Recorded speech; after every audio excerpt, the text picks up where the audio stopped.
We make light poles for housing estates, for councils, for car parks, for shopping strips, shopping centres. Many of our employees have been with us for more than 12, 15 years. We've got a couple over 20 years, so many of these are long-standing loyal employees.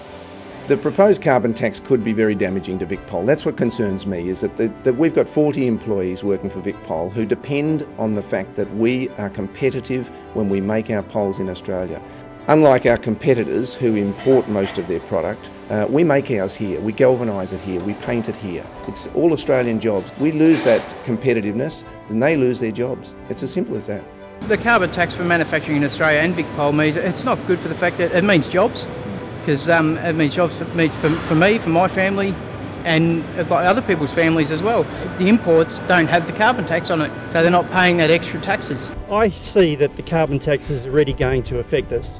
We are now having to look at steel sourced from overseas. It'll get to a point where the boss can't go down any lower in price, and we'll have to start shedding jobs. If my poles are not made in Australia, if I'm selling Vic poles that are made in, for example, China, then the carbon is produced manufacturing those poles in China. The carbon's not produced in Australia.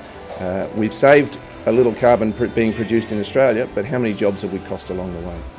I think Australia does need a manufacturing sector. It's good for the economy. The economy needs it. I'm a 50-year-old worker. I've got 2 teenage children. If I be made redundant, what's going to happen is I'll become invisible.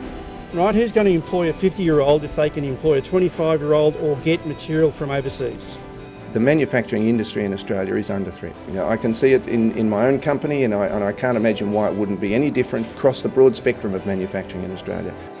The high Australian dollar has been damaging for manufacturing, and it does make it difficult to compete, but it's not as damaging long term as a carbon tax is. The dollar will fluctuate from year to year, and we can build in measures to counter that. But I can't build in a measure to counter a 20% price increase when my competitors don't have that same cost. In my opinion, carbon tax is not going to help manufacturing in Australia at all. If we've got to be serious about it like the Japanese and the Germans, let's get stuck into it and do it properly over 50 years, not over 3 months or 4 months, depending on what the government's going to do. It wouldn't mean the end of Vic Pole, but it would mean the end of the 40 jobs. There would be no requirement to have 40 employees to unload containers. A level playing field for manufacturing in Australia is essential. We will lose jobs. We will lose work to imported product and therefore jobs for Australians.